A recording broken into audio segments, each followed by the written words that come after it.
Now, here are Morgan Streetman and Roxanne Wilder.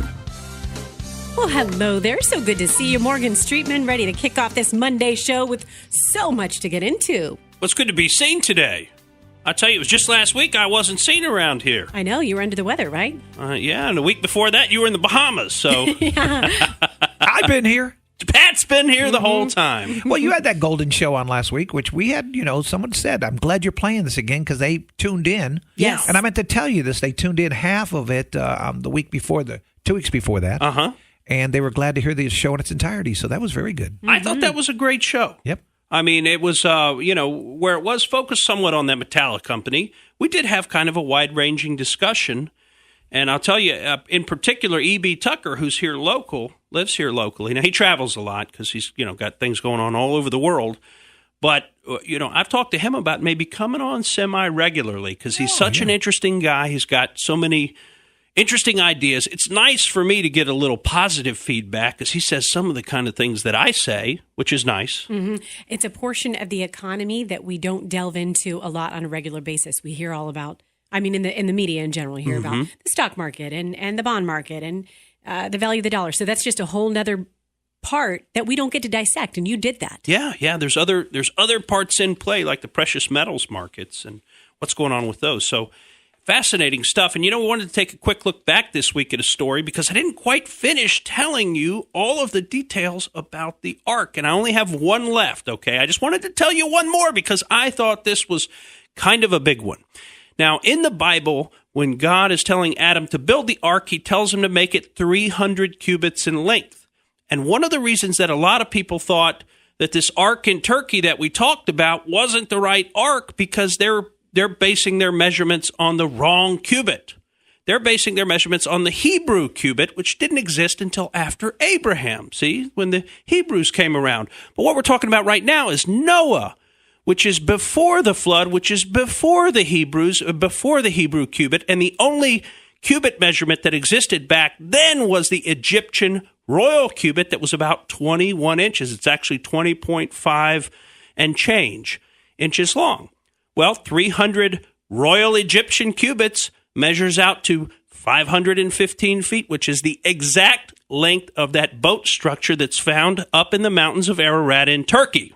So now it really makes you want to go there. I'm dying to go there, Pat George. In fact, I've been looking into different tour groups and things and ways to get over there. So, it is right over on the border with Iran, which probably makes it semi-dangerous at this time to go just traipsing around over there. Too. That's what I was going to say. Yes, no. Not if you sign back up in the service. Oh yeah, right. Yeah, I won't stick out around there. Who's this guy, right?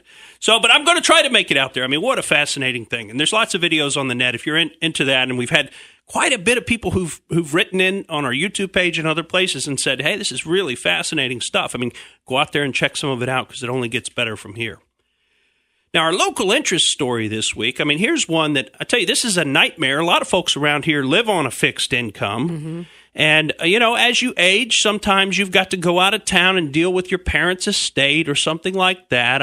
This is what happens to you as you get older. Where we're going with this story, I just want to say, when I had my baby, things get swept under the rug. Yeah. When you go through any sort of medical crisis situation, whether it's you personally or a family member, things do get a little out of control when it comes to home maintenance. It happens. Yeah, right.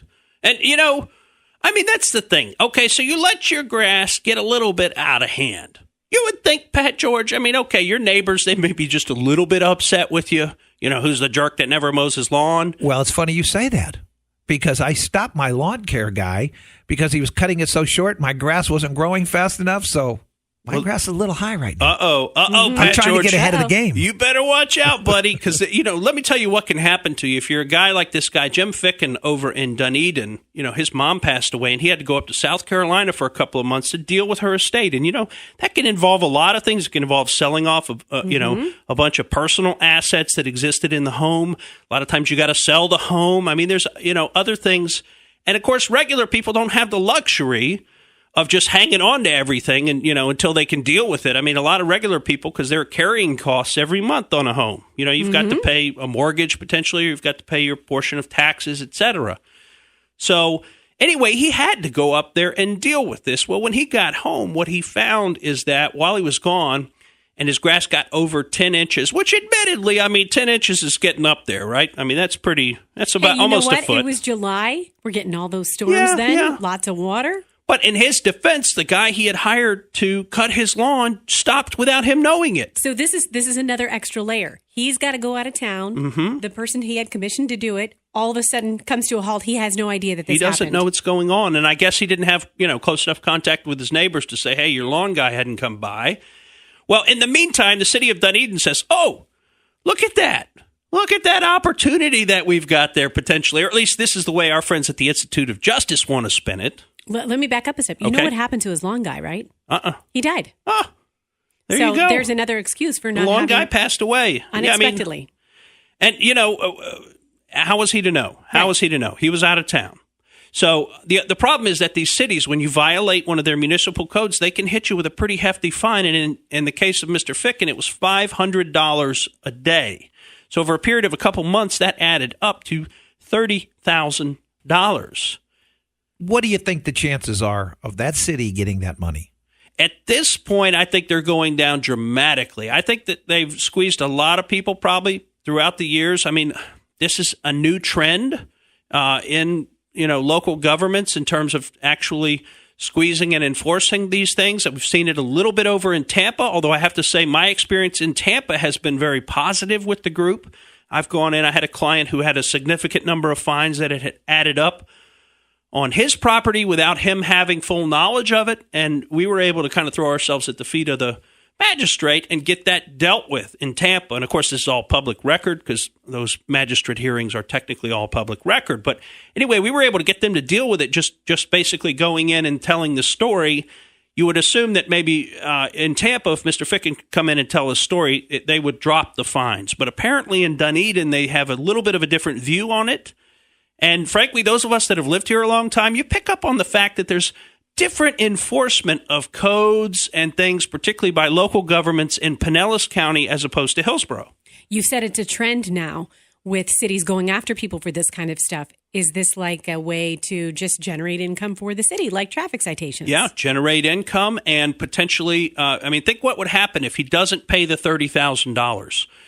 Then the other option is they want to foreclose the home, to sell the home at auction, to repay their lien, and whatever balance of money that he might have in his home would then go, he would receive that. Of course, there would be a lot of additional costs, attorney fees, all kinds of property charges that would have to be taken out of that money because of the sale.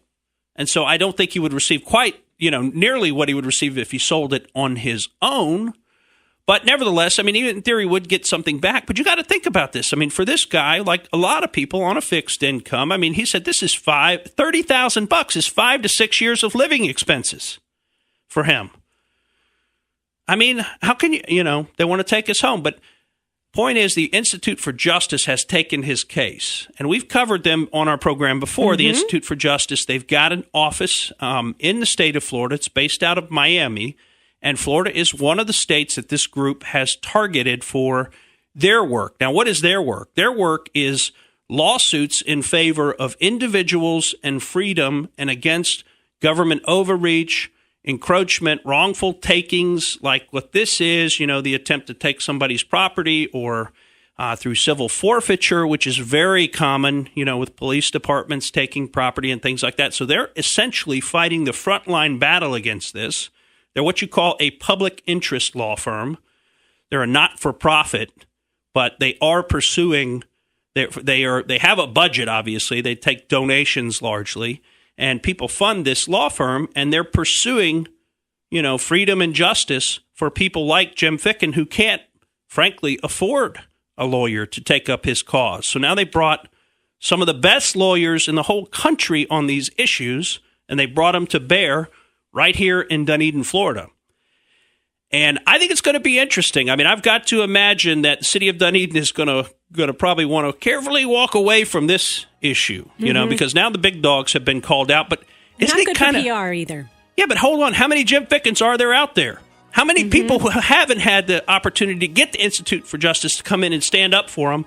how many people just caved and paid some portion of the fines? What would have been wrong with the city charging them $500, cutting the grass, and moving on? Oh, there you go, Pat George. How about fix the problem? It's such a big deal, right? Why don't you bring out the weed whacker? I mean, they got people on staff who clean up properties, right? Mm-hmm. Okay, would that be the easy fix? Well, it might be the easy fix, but then you don't get the guy's property, and you don't get to take it, and you don't get to put $30,000 into the city's coffers. And that's exactly why Institute for Justice got involved in this. And Speaking of easy fix, yeah, we have a tough fix, immigration crisis. Oh. How's it affecting Florida? Going to be huge. All right, we'll tell you all about it when we come back. Welcome back to the Morgan Streetman Show. We're solving problems left and right, but one we can't get our heads around is our immigration crisis. And we all got a little nervous when we started to hear that, you know, what's going to happen is they're going to take some of these migrants, they're going to send them to South Florida, certain areas. And our governor stepped in and said, wait a second.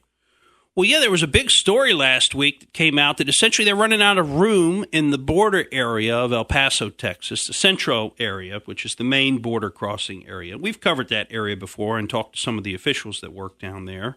But they were planning to hire some contractors. So the news came out because they obviously put out a federal request for proposal to hire contractors to fly about 250,000 people throughout the U.S., essentially resettling them from the temporary housing that exists at the border areas because they're out of space for them. Mm-hmm.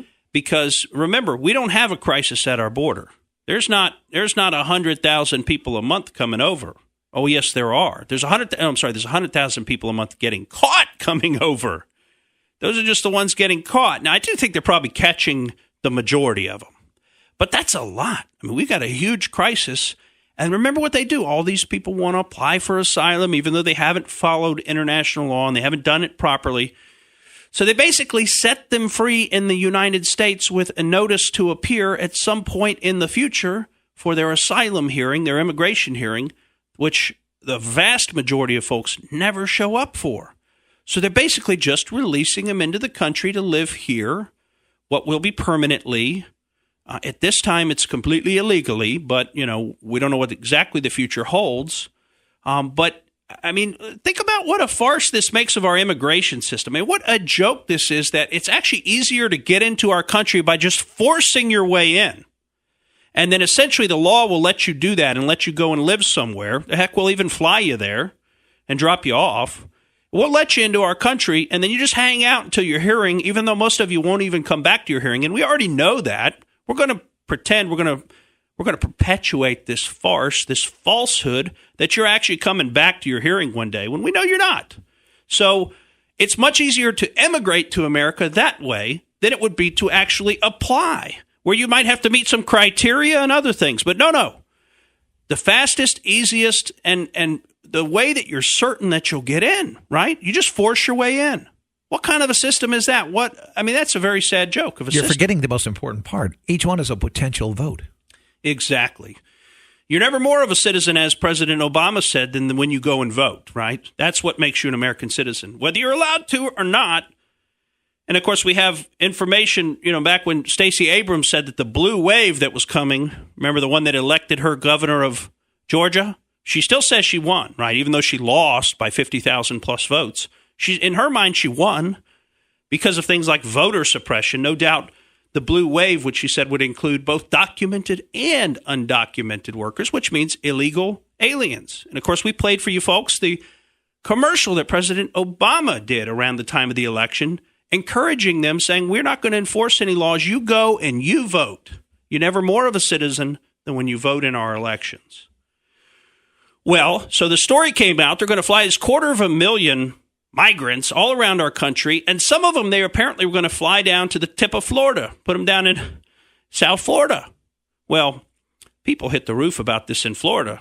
I mean, we have taken on our fair share of refugees from other countries in the last several years, and there's been some strain to our state economy, frankly, from that. It involves the hurricane, and we had a lot of folks that came over from Puerto Rico, and we have incorporated them into our school systems and everything else. But you look at the Orlando housing market, and you can see you can't even get a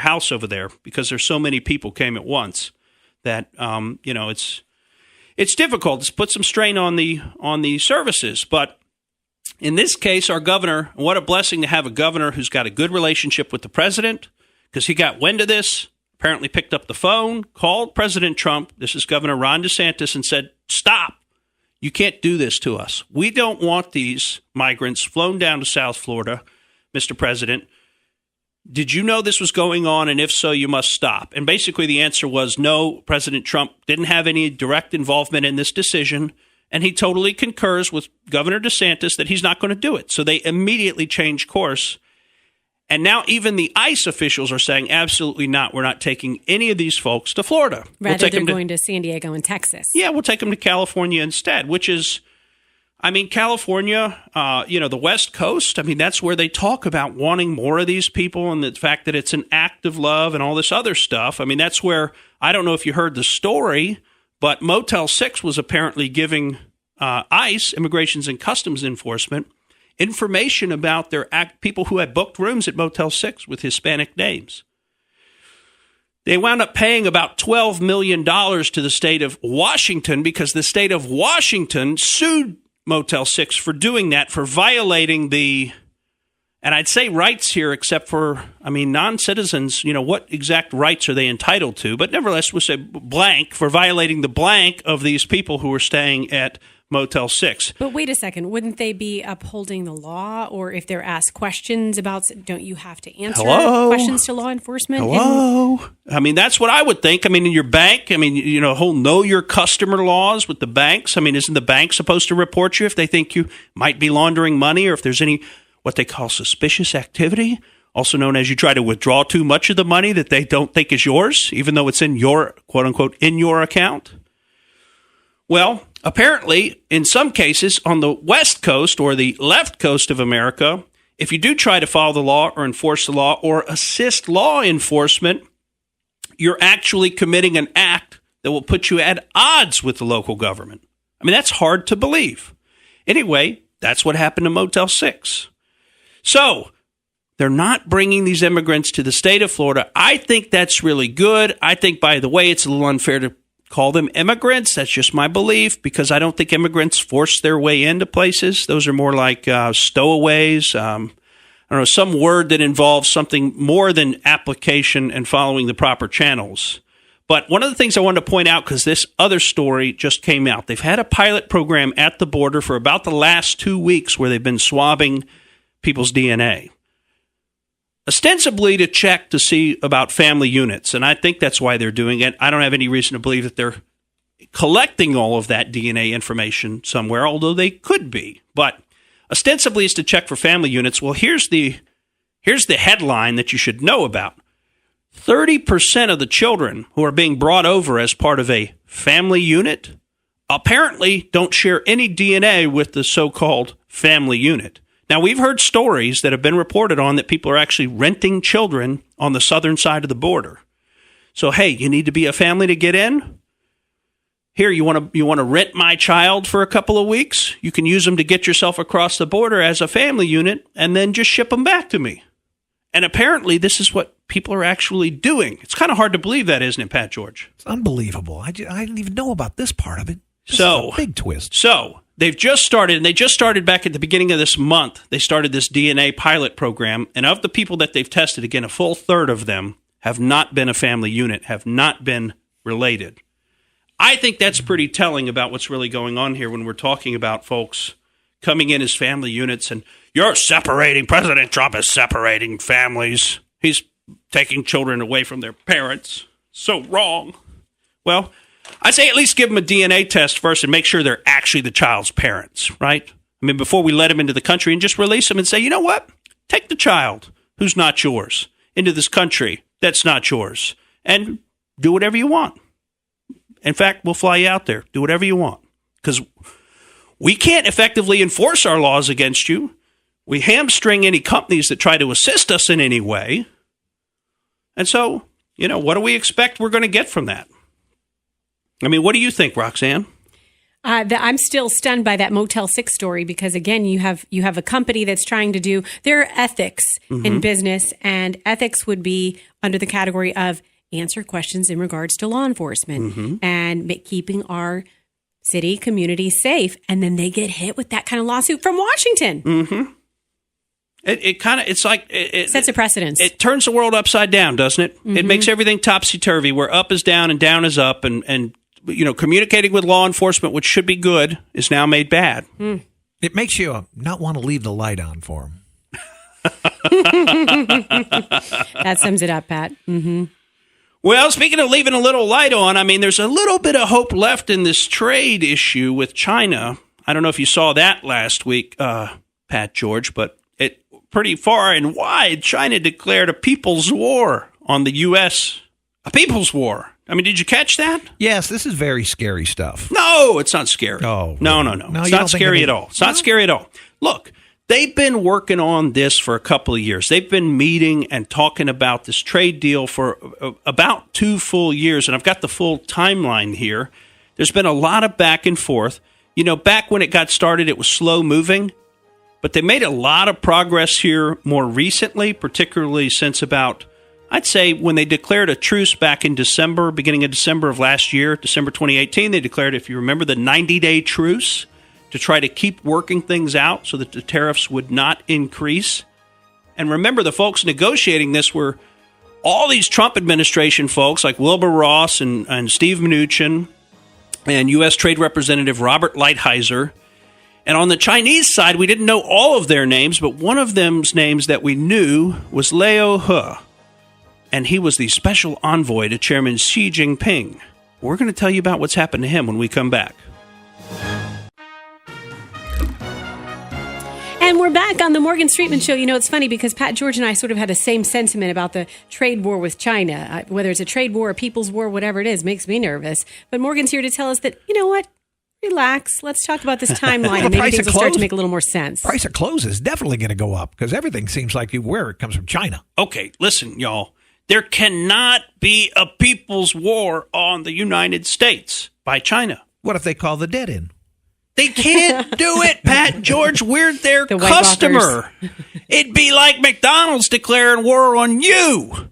It's never going to happen, right? Because you are part of the reason that McDonald's exists, because you go to McDonald's as a customer and you buy their stuff, right? Well, I'm starting to understand that when you dumb it down like that. Yes. Yeah. Okay. So what does this indicate? I mean, remember, follow the timeline. I mean, first of all, they've been negotiating for about 2 years. Remember, Trump's been over there to China. We had a state visit. We've had Chairman Xi come over to Mar-a-Lago. Remember, back in April of 2017, and was having dinner when we were blowing up different places in Syria, and that was. The president was like, oh, by the way, before the dinner course, I just want to let you know we've been sending missiles into Syria. It's kind of a show of force. They said it's kind of dramatic. But, we fast forward a little bit. There have been a lot of tariffs that have been put onto things over the last year or so. But we fast forward to the end of the year last year, and we've got the parties basically declaring a truce. And then we've got a bunch of meetings. I mean, we've got a January 7th to 9th meeting in Beijing where apparently they worked out the framework for a deal. We've then got a January 30th and 31st meeting in D.C. If you remember that, it made the news and everything else with Liu He. And that's apparently the way that you say what I would say is Liu He, but it's Liu He is the correct pronunciation. I did try to look that up ahead of time. I hope I'm saying it exactly right, Liu He. And then in February 11th to the 15th, they had a lengthy meeting in Beijing. February 21st to the 24th, more meetings in Washington. Now, we fast forward a little bit to early April, and remember the deal fell apart. The whole deal fell apart. And the issue was that the Chinese, we had worked out a deal in writing. It hadn't been signed, but it had been approved. And remember, Liu He is the special envoy of Chairman Xi Jinping, which means that he speaks for Chairman Xi, right? He speaks as the envoy. When he speaks, Chairman Xi is speaking. But apparently, when he went back to China and they took another look at it, now I don't believe for a second that they didn't know exactly what they'd already agreed to. There's no mistake here, but they tried to reword everything, and they tried to reword it all to their favor. And remember, some of the key issues here are intellectual property theft and forced technology transfers that the Chinese companies require for you to be able to go and do business in China or use their factories. You have to go ahead and give them your technology. And that's how they've advanced themselves a lot. So they basically get the written deal. They don't want to agree to it. They reword everything, and they come back to the table and present it to President Trump in Washington. So, okay, well, this is what we'll sign. Well, if you remember, it was like, nope, deal's off, and we're going to increase the tariffs, and things are marching full speed ahead. Well, then they've had a couple of meetings since then that have been somewhat informal. And by meetings, these didn't all occur in person. I mean, some of them have been by telephone. But the biggest thing is now the Chinese are essentially saying no deal, and we want to have a people's war against you. This tells me that Trump has outmaneuvered them, very seriously outmaneuvered them, because they are now frustrated, and they have switched from a pattern of negotiation to a pattern of open hostility. Why did Trump delay the tariffs? I think it's all part of his negotiation, because I think Trump basically has them perfectly set up. I mean, the Chinese economy needs the American economy much more than the American economy needs the Chinese economy. Now, people don't believe that. They say, well, all of our stuff's made in China. Those are just factories, though. That can be made anywhere. We are the consumers. We are the purchasers. We are what the factories need to have a reason to exist. These could be factories in Vietnam. They could be other places, and that's exactly what's being talked about right now. They don't have to be in China. It's interesting. I was listening to an interview with Trump this morning, and he was talking about this is what happened. We went and sat down with him. What we'd agreed to was not what was laid out in the deal. So we walked away and said, no, we're going to raise the tariffs. And it was so interesting to hear him say that, because even studying in school in business, that's sort of the culture of the Chinese. And even when I was in Hong Kong, they talked about it too. They say, yeah, we're going to do this. This is what we'll do. Then you go to sign the paper. It says something totally different. Yeah. And that's considered more acceptable in some of those cultures as a way to do business. Of course, the more Western Anglo-English mindset is very much about trust and credibility. And so if you say you're going to do something, we want to see you do it. If you don't do it, then we have trouble investing any trust in you in the future, and it makes it hard to do business. So, I mean, Western business is highly based on trust, and these kind of last-minute shenanigans are viewed with great disfavor, although in some cases I think they're becoming more common as we, graduate from being, a great country to maybe what was a once great country. I hate to say it in terms of our culture. I think people are more willing today to do things for money that they weren't willing to do 50 years ago. They had more dignity. They had more class. Now people will do anything for money and recognition and fame. Anything. They'll say anything. No shame. They don't care. It's very, very sad, because money and recognition of others has been put at the top of our cultural pyramid, as opposed to other values. It's money over morals. Well, that's what I was going to say, morals, but, we'll just say other values, values other than money. So I think everything's going exactly as planned on this trade war. I mean, right now we have in place about $250 billion of tariffs against Chinese goods. About tariffs on about $250 billion of Chinese goods. Chinese have about $110 billion on us. So we've got much more tariffs on them. They need us. Chinese does not have a consumption-based economy. China doesn't, like we do. We are the consumers, other than maybe Europe, but we're one of the largest consuming economies in the whole world. So countries that produce things need us as their customer. The thing is, like I said earlier, and you should take this to heart, we don't have to have China. Yeah, right now we can get stuff made cheaper there, but you know what? There are factories in Vietnam. There are factories in Japan. There are factories in Korea. There are even factories in the good old U.S. of A. that can make stuff. There's a lot going in Africa with China. So anyway, I think we're right where we need to be. I think we've negotiated this to a point of maximum frustration for the Chinese, which is perfect, because they were never going to go along willingly. They were never going to say, you know what? Okay, you guys caught us. We've been manipulating our currency. We've been stealing your technology for years, and now we're just going to stop. We're just going to stop, and we got away with it, and we'll just call it even and move forward. They were never going to do that. They were always going to fight this and try to undermine what President Trump's trying to do here. But their public displays of frustration after so many years of being so icily cool about everything, I think tell you just exactly what you need to know about who's winning. We are. And we're just going to keep on winning. And speaking of keeping on winning, I tell you, have you seen some of the stuff that's gotten reported recently out of Italy? Just at the end of the week last week, the Italian Prime Minister, Giuseppe Conte, has called for the resignations of 6 top Italian intelligence officials.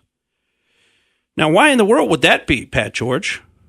I don't know. You remember the name Joseph Mifsud that we've talked about, the Maltese professor who was in Rome? It has to do with what kind of support they're giving the United States. Yeah. Well, remember where we talked about there were these intelligence operations run against, well, a number of people, but one in particular was George Papadopoulos. Mm-hmm. And by the way, folks, you got to get his book. His book is fascinating. I'm not quite through with it yet, but I'm in the process of reading it. But it's like a first-person narrative of what happened to him. And you talk about a guy who just kind of got led to the slaughter by people, but he's actually very sharp. I mean, he figured out what they were doing, and he did not fall for it. Like when they took him to Cyprus and gave him $10,000 in cash.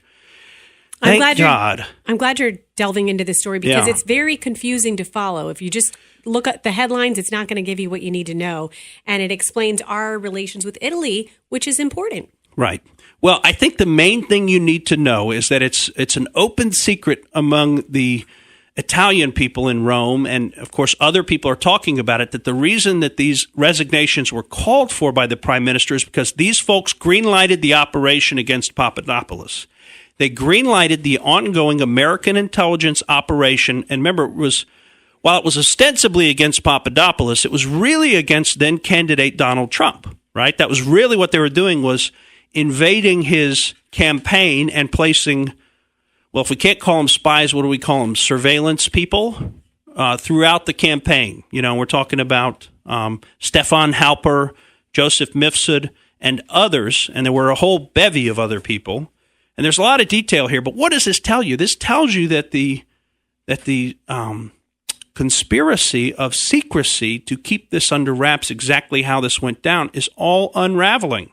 We're now going to have the information. Look, if there were 6 high-level intelligence officials in Rome, and we know they were involved, then we also know who they were involved with on the American side, right? I mean, this information, they wouldn't be operating in a vacuum.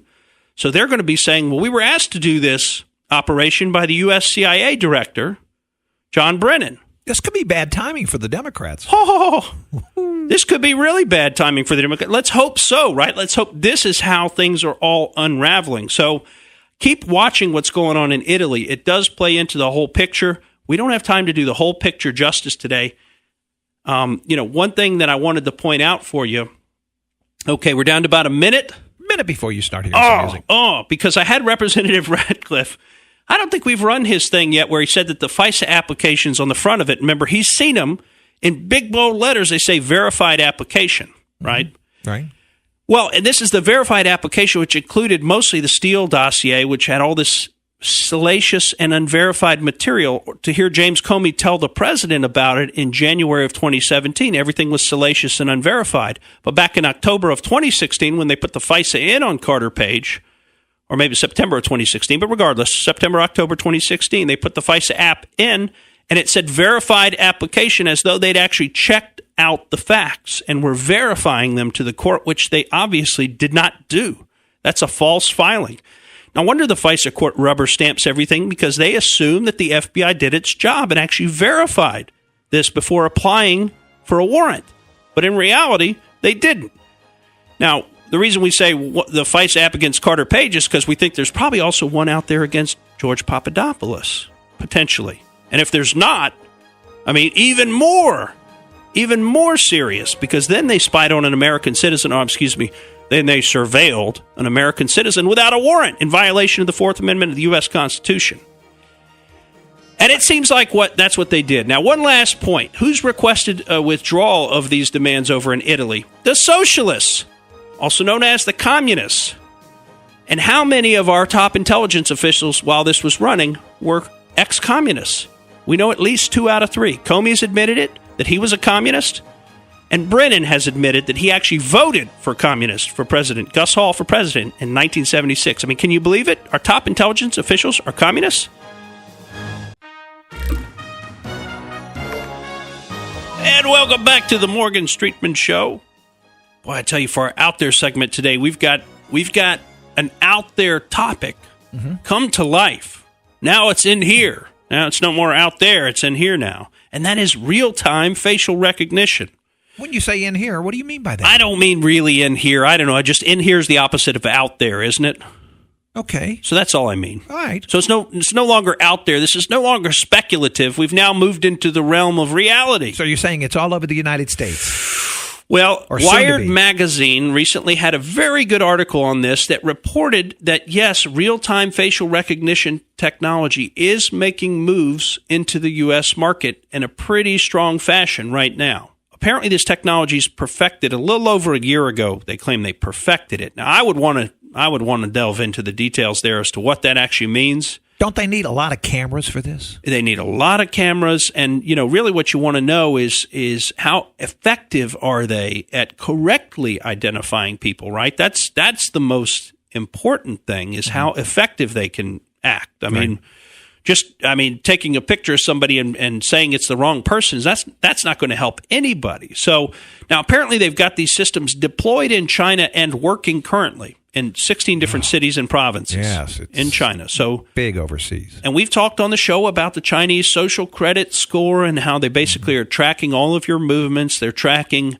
if you jaywalk. How you're exactly. If you jaywalk. Okay, so now you've got, traffic cameras picking up people and marking them for demerits, right? Essentially. Now, at this point, it's social demerits. There's no reason to believe that it couldn't flip over and also involve economic demerits. So I'm sure it does. We have control of your account. You just jaywalk. We're just going to take $50 out of your account. And if you want to try to fight that, one, they probably don't have a system in China, but let's say you're in the U.S., hire a lawyer and deal with it. It's kind of like civil forfeiture. We'll take your money, and then you can hire a lawyer, which, by the way, costs a lot more than $50, to try to get it back, which effectively nobody can do, right? So they have these systems already deployed in both Detroit and Chicago. Those are apparently the only two U.S. cities where we have a complete rollout of a real-time facial recognition. Do you agree with any of this system? No, I absolutely do not. I think there's a huge privacy concern with this. I thought so with you. But I also want to point out, really, where do I go to? I go to the issue of the false positive. It's a test, right? And what if the system gets the test wrong? Right. What if it sees Pat George, and Pat George is really the one who's walking, but it decides that, Hulk Hogan's walking down the street, because you don't look that far off a Hulkster. A lot of us look alike. That's what I'm getting at. We have a couple, 2 or 3 twins all over. That's what I'm getting at. Okay, well, now let's imagine you get mistaken for some kind of arch criminal, some kind of highly violent criminal. How are the police going to deal with you? Pat George, they're going to approach you wherever they find you, right? They're going to say, okay, now we know this guy. Yeah, they're going to come in full force. But you're not actually that guy. So how are you going to react to them coming in full force? And by the way, you make a wrong move, you're dead, right? They're going to kill you. Well, on the assumption that you're this violent criminal. Let's say they put this at the airport, which I'm sure it'll be there if not already. Mm-hmm. And they look and you look like somebody, and they say, "Come with me." You miss your flight, and then they find out it's not you. Well, what if the system says it swears up and down, you're this guy, but in reality, you're not that guy or gal. I mean, what the heck? Who's right then? Right. I mean, do you really think that? I mean, it's just kind of like today. I mean, do you really think you're going to sit there and tell the police officers, "No, it's wrong. I'm not that person"? And say, "Yeah, thanks a lot, buddy. Yeah, we know." We know. How many people are in prison right now because somebody swears that was the person? Eyewitness saw that person. Misidentification. Yes. Eyewitness misidentification. So now the system says it's 99.995% sure that the person in the photograph, which nobody else can make out exactly whether it's you or the Hulkster, that's you. How are you going to defeat that? I think everybody's just going to trust the technology. They're just going to say, "Oh, that Pat George, he's just lying because he doesn't want to get caught for the bad thing he did." Right? I mean, isn't that the answer? That's what they're going to do. This is pretty scary. Imagine this. In Chicago, they've got this. They supposedly don't have it turned on yet in either Chicago or Detroit. Of course, the way they phrase that is they don't have it turned on currently. Mm-hmm. So I don't know if they turn it off to answer the interview question and then flip it right back on after that. I mean, I don't know how much of a process it is. I think it's on. They're just not using it. I think it is on, too. I think that's why they phrased it when they're saying they're not using it currently. Right. But in Detroit, they're apparently piping in 500 different locations, including churches and community centers. So the cameras that are actually in private property are getting piped through the system so that they can track where you are, where you're walking, where you pop up around the city. In Chicago, because they have so many cameras in the city of Chicago proper, they've got over 20,000 street and transit cameras. Mm-hmm. They're piping all those through their system. So, if you're in Chicago or Detroit, I mean, you go into a store, those cameras in the store are probably getting piped into the system. So they literally can track everything that you do, not just where you go, but where you shop, what you buy, how much time you spend there, who you talk to. And then they sell that? Well, they sell Utilize it, they use it. Yeah, exactly. I'm sure. Don't you think that's part of the deal that these cities sign up for, to say, look, I mean, we can install this system and it's $100 million. Or you can let us resell the data privately. Now, we'll deaggregate, we'll make sure that you can't target it to a specific person or whatever the platitudes that they always tell people. We're not going to really know that it's you, Pat George, even though when you go and you figure it out later, you find out, actually they did the whole time and it was all a scam and they just lied to you. They just told you what you wanted to hear to get you to sign on the dotted line or to click the button that says, I agree. So, $100 million, no selling of the data, or we could install this system for $40 million for you and you just have to let us sell the data. And again, we'll make sure we protect everybody's privacy. Are you kidding me? Nothing's more important to us than privacy, City of Detroit. I mean, we care. And you sell them that line, and then dumb Detroit politicians, and they are proven to be pretty stupid, by the way, but these dumb Detroit politicians, okay, we sign off on that, and bam, now you've got a surveillance state installed in a U.S. city. I mean, this is something that folks like Adolf Hitler, Joseph Stalin, the East German Stasi, they would have loved to have a system like this, a full-scale, real-time facial recognition tracking system. They would have loved that. The most cameras I've ever seen in my life, Cuba. Yeah. Everywhere. You couldn't look anywhere without a camera. So, think about this, and this brings us to that overarching topic of privacy that we've talked about. I mean, for all of our lives, we've been able to go into downtown in any city that we wanted to and expect a relative degree of privacy that we were down there and what we were doing. There's always a chance you run into somebody you know. Mm-hmm. But you always were able to go and do things, engage in commerce, whatever it was, without assuming that the government had knowledge of every step that you took, and combined with all their other knowledge of your life, could really put together details that are highly private details that no individual could ever know. Are we going to start seeing more people wearing facial costumes? Facial recognition, right? Something to block it. I mean, I think we're going to see all of these kind of things come to, and that will soon be made a crime too. Except for, it'll have to make an exception for the burqas, right, Pat George? Oh, because we can't make those a crime. We got to allow those. So there's your secret right there. Convert to Islam and start wearing a burqa. I'm Morgan Streetman. That's the way I see it. Thank you for listening to the Morgan Streetman Show. We hope you enjoyed what you heard, and if you did, please click like and subscribe to help us out. And remember that we recommend that you exercise your brain at least once a week.